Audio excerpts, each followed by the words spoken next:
All right, everybody.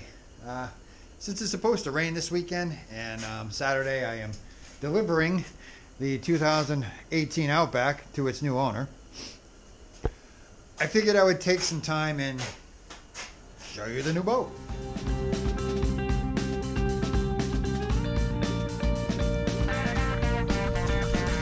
Guaranteed to get what you need, and that's what you want. What you want. Sometimes I am like a wave on the sea. That's when I feel like I'm totally free. So here we go. Starting at the, well, I guess we'll start at the rear here. I'm going to try the wheels like that. Just a simple cord. Goes from two pad eyes to the center. Pretty self-explanatory. I don't know why I'm even focusing on it. You all know my H crate. I've had this H crate for a while now. I like my rods nice and tall. That's why I added the extensions for the PVC. I'm going with a third GoPro this year. The old Hero is going to come out of retirement, and I may not use it a lot, but I can get some good overhead shots, shoulder shots. I can also stick it in the water, stick it in the water for release videos. So that might be kind of neat. So we're going to give that a try. I don't know. If it bugs me and if it becomes too much, then off it goes. My paddle, I don't use the two paddles because you only really need one, because I'm certainly not going to paddle this barge. The only issue with doing your wheels like this is I can't get my paddle on the rear deck, so my handle's kind of invasive. But as long as you don't need to lay the rods in the gunnel, you should be okay. I mean, you might be able to get them in there anyway, but it just might, be more of a hassle, but whatever. Got one side bucket here. I got one here, obviously. I had them both, I should say, on the H crate, which I kind of didn't like. I noticed that when I tipped the kayak to get the wheels underneath, that bucket was in the water. I didn't like that. So we're going to try it this way. One on the rear, one on the side. Go from there. While we're here, let me explain the whole handle thing. This is the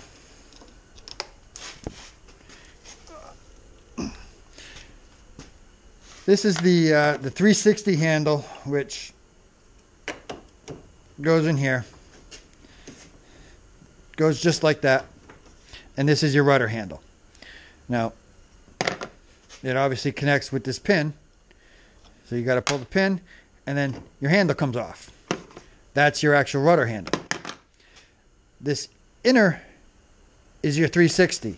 This outer sleeve, which is notched on both sides, that's actually your rudder. And on the inside are matching notches. Now here's the problem. It goes down. This whole piece comes down. So what's happening, I believe, when you put this down, if I can, there we go. You see how it's down. So now I need to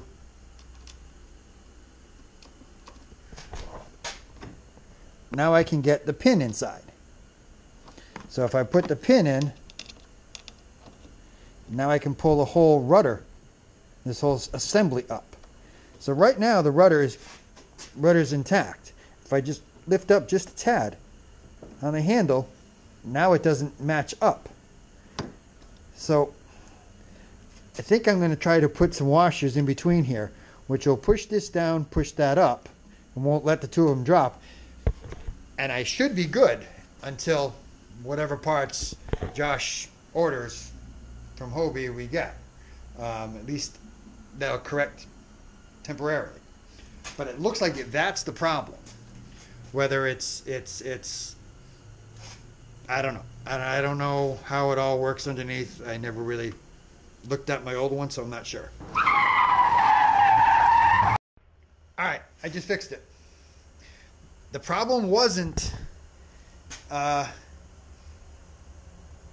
spacers. It was the screw. This screw was too long. See, now you can see that side working. See my rudder working. And it's locking in. And I can lift up, but the whole thing lifts up. This screw that came with it is too long. So with it all the way on, it was allowing, it was bottoming out on the pin and it was allowing this whole thing to come up. Let me just show you. And that's going to go in. That gets down. Now if I put this in and quickly screw this down, you will see what I'm talking about.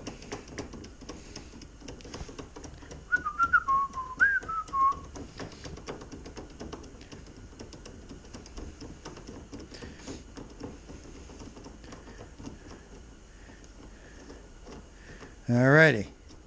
So now that is tight. Ready? See? So that allows this handle to go up, which will eventually work off those spines or those grooves. So it's not locking. I mean, you can see how the screw sticks up. And this screw is tight as it will go. So they being Hobie, just sent the wrong screw. It appears that is all. So that is a very easy, quick fix. But that's the issue with that. My A-trail, you can kind of see how this goes this way, and that is trying to go that way as well. Well, this A-trail doesn't go all the way inside. I think it ends less than halfway. So this whole thing is pushing out because there's a lot of tension on this. And it's only on by one screw. So that's the issue with that. I'm probably going to have to get this warranted and get a whole new replacement at some point. Both Hobie and 3 Bells is closed right now, so not happening now. But that's minor. I mean, I think it just got cut too short or something. I mean, you know, I'm sure people are going to say, you know, I mean, I've already had one gentleman say, that's why I don't get the brand new Hobies. I wait a year so all the kinks are ironed out. Well, I get what you're saying, but you're going to get that with anything. I mean, that's the rudder system is a little bit different, yes, but the A-trail, just because it's a new model, that A-trail has been put on for what? 4 years now? So it's not a new thing. That's just a fit and finish problem. And Hobie sometimes isn't the greatest at fit and finish. We all know this. I mean, from what I understand, that drive system was like 8 years in the making. And the rudder system had to have go along with it. So, I mean, that's 8 years of testing and technology and everything. So, anyway. So on this side, I'm still working on my flag. I just kind of have it stuck in there for aesthetics. I don't know where I'm going to put it. I think my old PA, I think I had it right on the side of the little rudder access.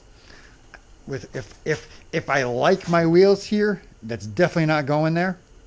My old Outback, I had a mount on the back H rail, which was nice because one of my pet peeves with the flags is when the flag gets wrapped up all on your rods. Being way back there is definitely not going to get wrapped in. However, turning the light on and off, going to be a challenge. Stability in the PA is phenomenal, but I do have to reach through all my rods. Not quite sure what I'm going to do with my flag yet. But rod holder here, it's so handy. And there's another YouTuber who's just a tad bit more famous than I am. I got this from him, Mark De La Rosa. He has this on pretty much every one of his kayaks, and it is very handy. Slip it in. Your rod tip is on the side of you. Your line is right there. It is very handy. Changing lures, taking a fish off, whatever. It's just right there. I used it on my old PA. I tried it on the Outbacks, and I don't like it on the Outback so much. But on the PA, it's phenomenal. So I got that. I'm going to get another complete setup for that side. So I can use them either side, or I can use them for trolling. Because that was big this weekend, trying to troll two rods and not being able to see them because they're so far behind you. So that's I'm going to do more of. I'm probably going to do more trolling. So having one on that side as well, I think that's going to be nice. Mini bucket I stuck over here this time. I had it on that side the last time I took it out, but I have it here. I don't know if it's going to stay here. I don't know if it's going to come on top of the rail, move behind the seat. I don't know. I just kind of stuck it there. I do like it for all my tools. It's nice to have them all in one spot. I can have my marine radio in there. It's just a tad bit overpriced, but it's the Hobie way, I guess. My front camera, I actually have a double ball coming, and I have more of these 1-inch rams. So I'm going to get it higher and a little more forward, so it's easier for me to turn it on and off. That's coming. I already have that ordered. My bucket here I am going to lose this weekend because this belongs on that kayak. So I'm going to lose my bucket. So this is going to go inside to get emptied. Probably going to order it. I might try the little tackle trays just to try it because I've never tried it. We'll see. And behold the beauty of the drive. So I mounted the Groove little landing pad or whatever it's called that I bought last year, which I never mounted anywhere. So I stuck it right there. Figured it's a good place. Why not? See how that works. I do have a mount, the Railblazer mount on that side. So if I do want to stick the pole up front, I can. I don't know. I had it, so I just figured I'd stick it there. This is something I'm contemplating. A friend of mine, Chris, always has his net in the front. So I kind of started doing that, and it is nice. It's so much more convenient than reaching behind you. And I started using it in my Revo, actually, and I really liked it. So this is something I'm thinking, because the rails here, or the tracks, are too low for the net on the cover. So I'm thinking about drilling a hole and basically doing that right there. You'll be able to open, or I will be able to open and close, put the net right there, and it's reachable, it's accessible. That's something I'm really I'm contemplating. It's just tough drilling that first hole. But I will have another anchor trolley on this side. I just got to get some cordage. This is the Yak Attack, which matches up beautifully to the eyes, or to the the brass inserts. And you don't even need to drill because I'm only using one. And I did that on my old PA and it worked perfectly. The thing I didn't do is I didn't put the level locks on.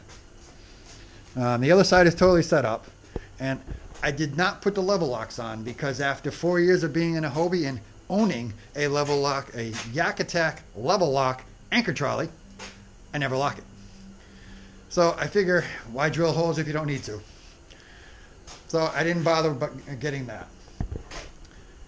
That is my TI, 7-inch TI from the Revo. I still have the TI2, which actually is going to go on this boat. The transducer is for the TI2.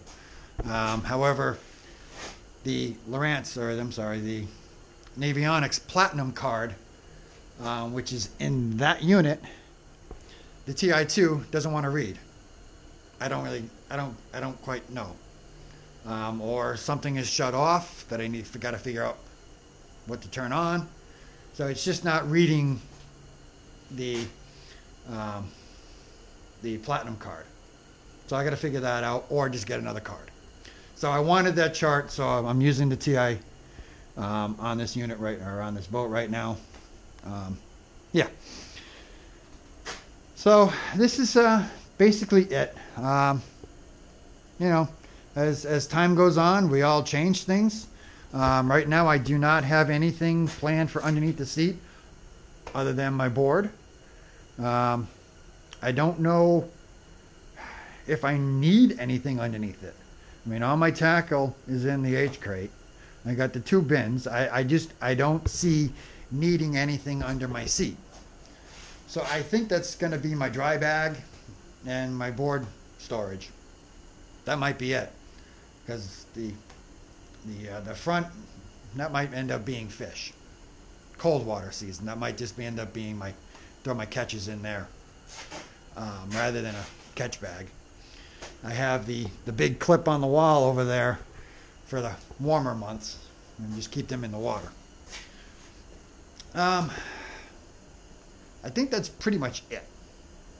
I don't think I'm going to be adding too much more. I don't believe I'm going to go with the Yak Power lights. I am going to add a power port just to be able to charge my phone during tournaments, you know, because I catch so much fish.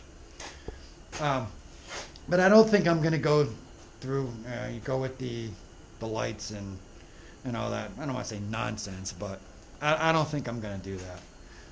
I want to kind of keep this simple. It's big, and I have so much room. Doesn't mean I want to fill it all. So I think I'm going to stay away from that this time and just kind of keep it relatively simple. So yeah, that's kind of the gist of it, guys. Just that. Well, let me show you the battery. I have the FPV systems, or FPV batteries, whatever you want to call them. And I had the plate in the circular hatch. This year I'm going to go with this. Yeah, the FPV. I'm going to go with this, the sail mast mount. I'm going to get another one at some point because I have 2 of these batteries. I'm going to get another one for the Revo. So each boat will have one.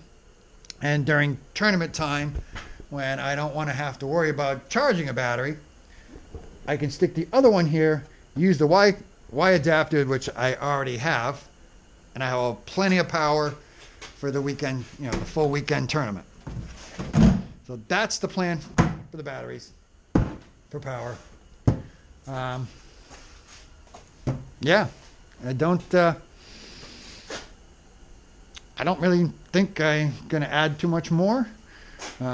Things might come off, but I think that's pretty much the gist of it, people. So far, I like it. It is big. It's definitely bigger than the 12, but so far, I enjoy it.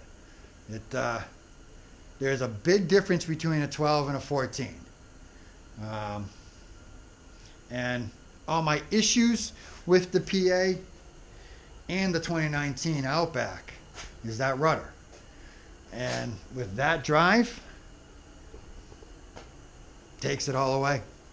You know, I can turn instantly with that drive, with just a half a stroke, and I'm already turning, and that is phenomenal. So my biggest problem with the PA, solved. So there you go. There she is. In all her PA glory.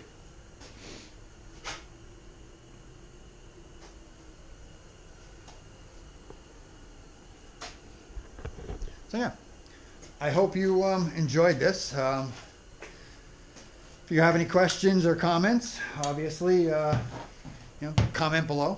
I'm always interested in what people say, good or bad. So let me know, and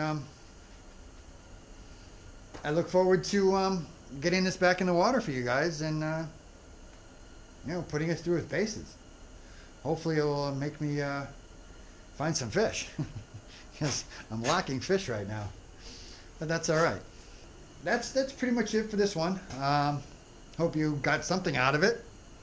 Hope you enjoyed it.